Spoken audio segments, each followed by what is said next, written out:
Welcome to Climate Academia, the series of online talks. This is an independent education initiative that aims to better explain the idea of interconnection and the importance of global collaboration for climate change. I'm delighted to introduce Professor Richard Klein. Thank you for joining us today, Richard. Thank you for inviting me. Pleasure. Professor Richard Klein served as lead author of coordinating lead author in 6 IPCC reports and co-directed the Nordic Centre of Excellence for Strategic Adaptation Research in years 2011-2016. Richard also works at Stockholm Environment Institute, and in his recent work, he addressed the role of adaptation in the design and implementation of a global climate policy agreement. He has more than 25 years of experience in original research, science assessment, and policy advice on climate change adaptation. Richard founded the journal called Climate and Development, and it was in 2009. And he also served as its editor-in-chief for 10 years. In 2016, he received the Burtoni Award in recognition of his work on climate adaptation. We are delighted to have you here with us today, Richard. Thank you. I have 3 questions for you. Let me move to the first question. I'd like to ask you about the issue of security. Do you think should climate change be included in a national security priority? Security is a relatively complex, broad, multifaceted concept. If you talk about personal security or human security or state security, these are all sort of different ways of looking at the flip side of being safe. Being safe meaning, not being threatened, not being at risk, whether that is from violence, whether that is from political instability, or whether that's from climate change. And we've been looking particularly at the role that climate change plays in putting people at risk, putting countries at risk, putting societies at risk, putting economies at risk. And the way by which climate change puts people at risk often sort of interacts with other processes that make people feel unsafe or actually be unsafe, whether that is military conflict, whether that is other kinds of hazards, whether that is poverty or political instability. What we see is that climate change tends to affect those people who are already affected by all sorts of pressures the worst. So the poor people who are in marginalized communities, people who have much less of a voice are the ones who are most affected by the impacts of climate change. So in that sense, there's certainly a very strong sort of human security dimension to climate change. And some of our recent work, we've also looked at whether there are, whether you can go beyond that, whether we can look at the links between, for example, climate change and more sort of political instability and state security. I think the jury is still out. There are, there's a fair bit of research that's looked at the extent to which, for example, climate change and drought is leading to famine, which is leading to political instability, which is leading to conflict and security issues. But what that research shows, not so much ours, but research that's been done over the years by security scholars, is that climate change is one of a number of factors, but it is seen as what's called a threat multiplier. It is making the situation worse for people who are already in bad shape, or for countries that are already in bad shape. If you have a country that is well governed, that has the resources, that has the knowledge, the know-how, the technology, the finance to address the kind of risks that come towards it, then security is much less of an issue, likely. At the same time, and this is also something we've seen with COVID, um, you can be well prepared as a country in terms of having all these resources, of having all the know-how and technology and so on. It doesn't necessarily mean that you'll actually put it to good use, right? I mean, some of the best prepared countries, some of the richest countries, have been most badly struck by COVID, and there is no reason to assume that it'll be any different with climate change. We've seen various countries in Europe, North America being affected quite badly by climate and weather extremes. Look back at Hurricane Katrina in New Orleans, look back at the heat wave in Paris in 2003, where thousands of people died. But even then, you could see that the people who were actually most affected, whether that was in New Orleans, whether that was in Paris, whether that was the droughts in the Mediterranean, whether it was the forest fires in Scandinavia, it was often still the marginalized poor people that were most affected. In Paris, for example, it was the elderly who, when the heat wave struck, it was in summer, families were on holiday, doctors were on holiday, and the elderly were often, on their own, living on the 6th floor apartments in Paris without air conditioning, with no place to go. In New Orleans, it was people who lived in the lower 9th ward who were poor, African American, sometimes even without a car, with no opportunities to actually get out. There are many of these examples where even in relatively rich countries, people's security is at stake for no fault of their own. And of course that is an issue, and it's an issue that goes beyond the typical climate policy that we're talking about, where we need to reduce emissions. All of that's important. We need to reduce emissions to make sure that climate change is limited as much as possible, that we can go to net zero, that we can go reduce the warming and stop the warming. And that's going to be necessary. But before we do that, we'll still see many more Parises and New Orleanses, let alone what's happening in the developing countries. Now, maybe I just give an example also of how what one country does affects how other countries can be affected.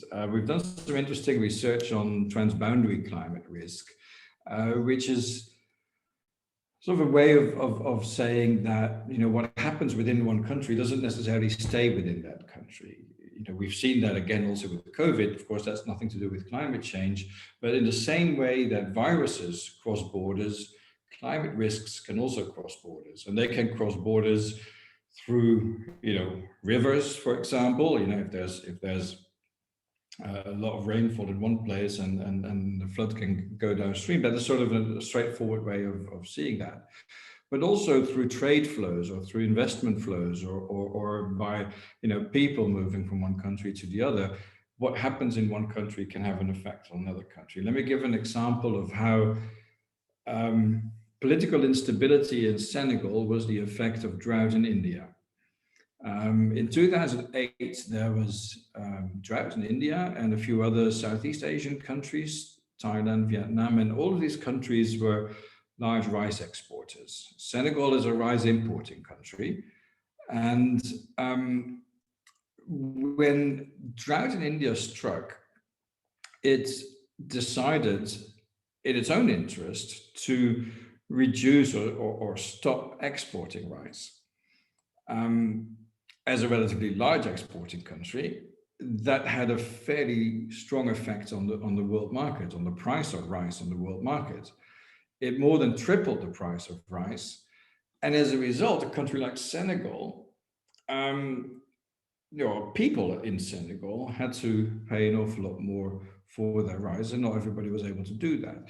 This resulted in riots in the streets of Dakar, in political instability, in people being very unhappy with the government and blaming the government for that, even though of course they were ill prepared for what was happening, and they had not put on their radar screen the fact that a weather event or a climate event in Asia could have an effect on people in West Africa. And this is how, this is how insecurity then sort of propagates. And it's not always caused by something, in the case of Hurricane Katrina and the heat wave in Paris, it was clear the people most affected were affected by an event that happened in that location. But people can also be affected by something that happens far away. And this is one of the things that we're looking at the moment, and how transboundary climate risk sort of propagates from one country to the next, but also what options exist to reduce the risks of climate change crossing borders, and then whose role it actually is to do something about it. Whose job is it? In the case of India and Senegal, should Senegal have done something differently? Should India have been more considerate of the fact that if they stop exporting rice, this will have an effect on other countries? Is there a role for the World Food Programme or the World Bank or the European Commission? I mean, these are questions that are still very much unanswered. Thank you for this really interesting example that actually leads to a conclusion that a strategy, a global strategy or regional strategy for certain things such as climate change plays a key role. And that moves me to the second question about the EU adaptation strategy.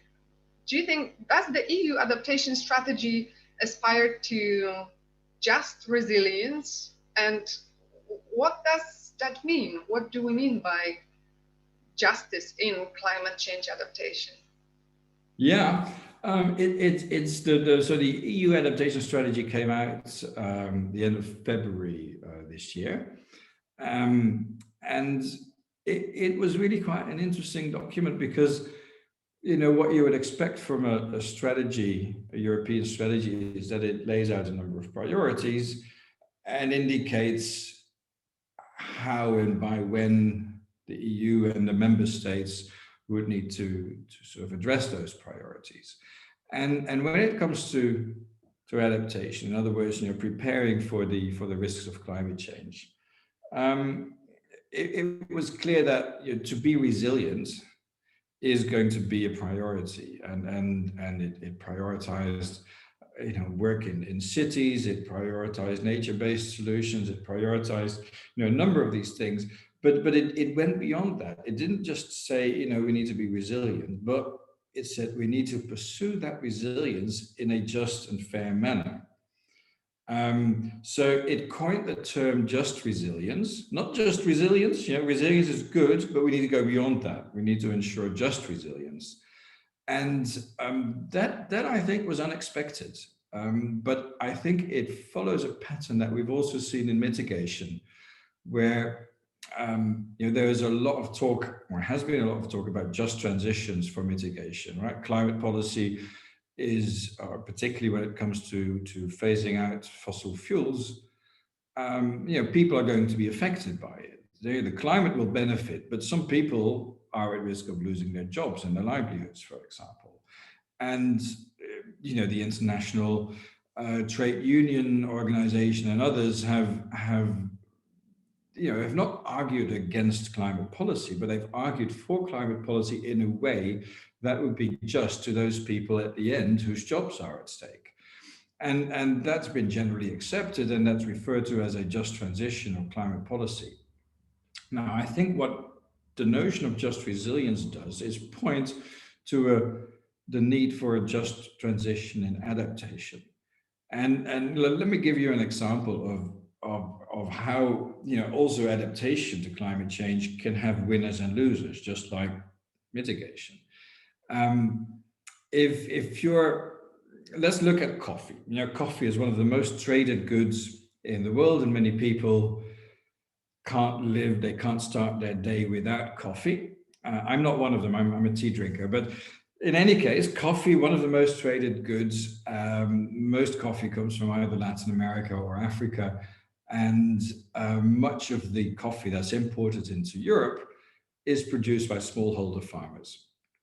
Now, these smallholder farmers, they produce coffee, they sell their beans to a cooperative. The cooperative works with with a trader who exports it to Europe and it's roasted and so on. In the end, big chains like Starbucks or Chibu or big coffee roasters, they're the ones who buy the coffee, and they're the ones who have large contracts. And of course, if they realize that the quality of the coffee or the amount of coffee that's being delivered is no longer what they had expected because of, for example, climate change, it's very easy for them to change the contracts or to cancel the contracts and to find another supplier, for example. And you can argue that from their perspective, that is adaptation. They are looking for other options to address, the risk that they're facing, that the quality of their coffee or the amount of coffee that they receive has become less. So, but their adaptation has an effect on the people at the very beginning of the supply chain. These smallholder coffee farmers who are facing not only the effects of climate change, but then also the action of, say, the Starbucks or the Chibos of this world, and lose their income.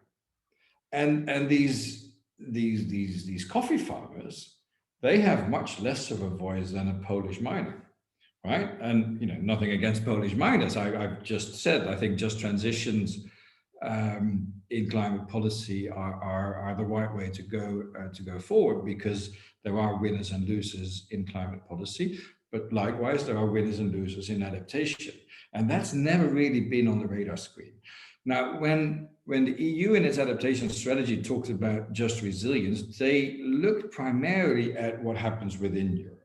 So that, for example, if nature-based solutions require some people to move away out of a floodplain, for example, that they would be compensated for, that would be just and fair.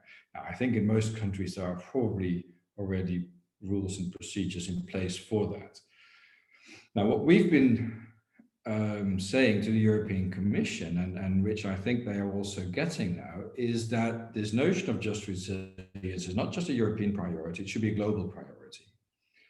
So that when we are talking about global trade, for example, and changes that companies or countries would make and have an effect on people at the very beginning of the supply chain, that needs to be addressed, for example, in international trade agreements or in label or certification schemes or whatever options exist. But that a just transition for adaptation is just as important for the people who are going to lose out and lose out as a result of action that makes sense in the first place, is just as important as a just transition for mitigation. Yes, thank you. Thank you for that explanation. I came across recently,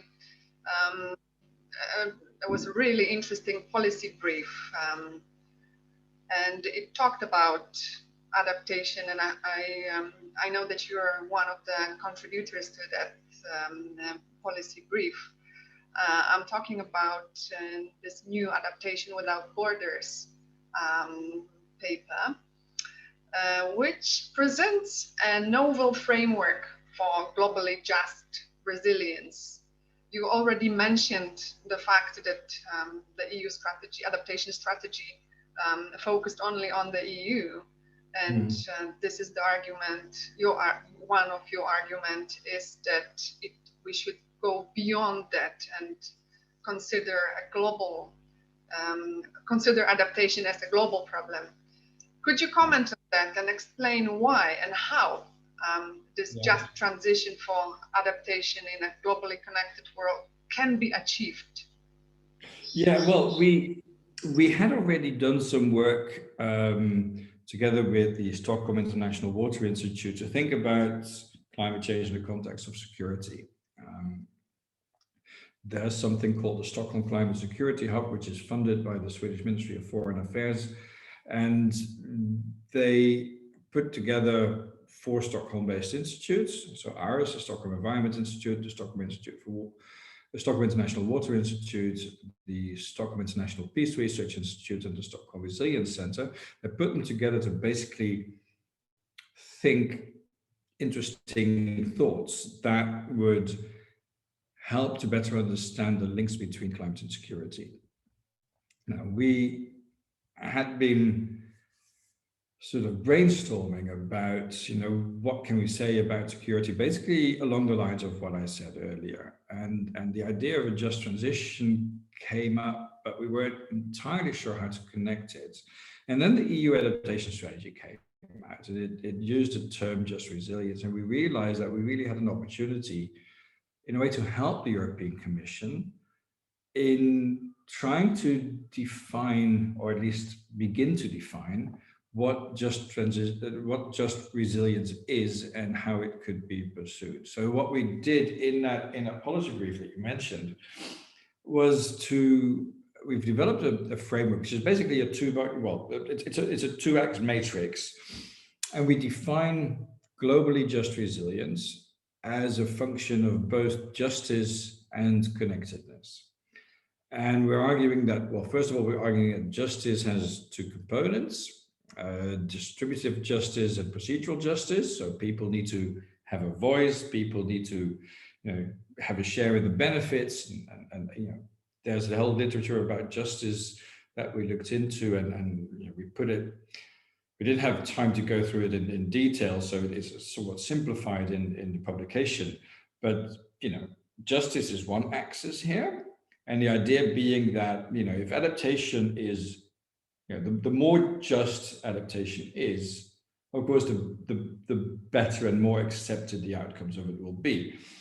But the other axis then is connectedness. If you do not consider the idea that we're all connected and that the world is all connected, that what happens in one place is going to have an effect on another place, then you risk doing lots of just resilience locally and possibly very fragmented and possibly also inefficient. That's not to say that everything needs to be connected. I think there is an argument to be made for locally led, community-based adaptation, which sort of fits in that corner of high justice and low connectivity.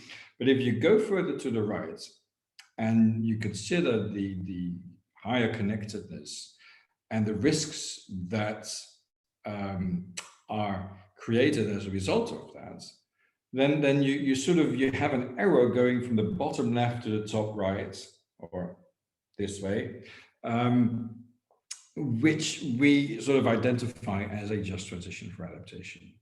Moving from a place where justice and connectedness are not at all considered, and basically adaptation is bound to fail, to a strategy that emphasizes justice, the 2 types that I talked about, and emphasizes or considers the risks related to connectedness.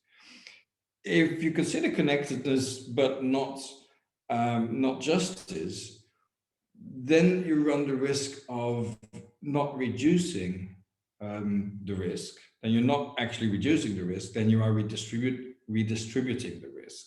You're basically just pushing the risk to someone else, which is keeping in that's considering the connectedness, but it's of course not taking into account the justice requirement of just resilience. So that's sort of the matrix and the framework that we've presented in that paper.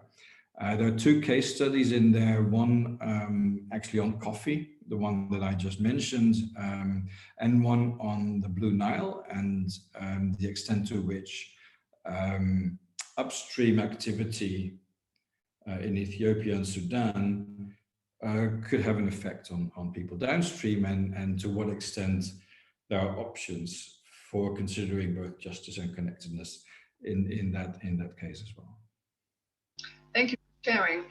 We will attach to this podcast this policy brief that you just talked about, because it's extremely interesting and presents really a novel framework. So I'll be happy to share it. And this is the end of our first podcast with Richard Klein. I would like to thank you very much for joining us today.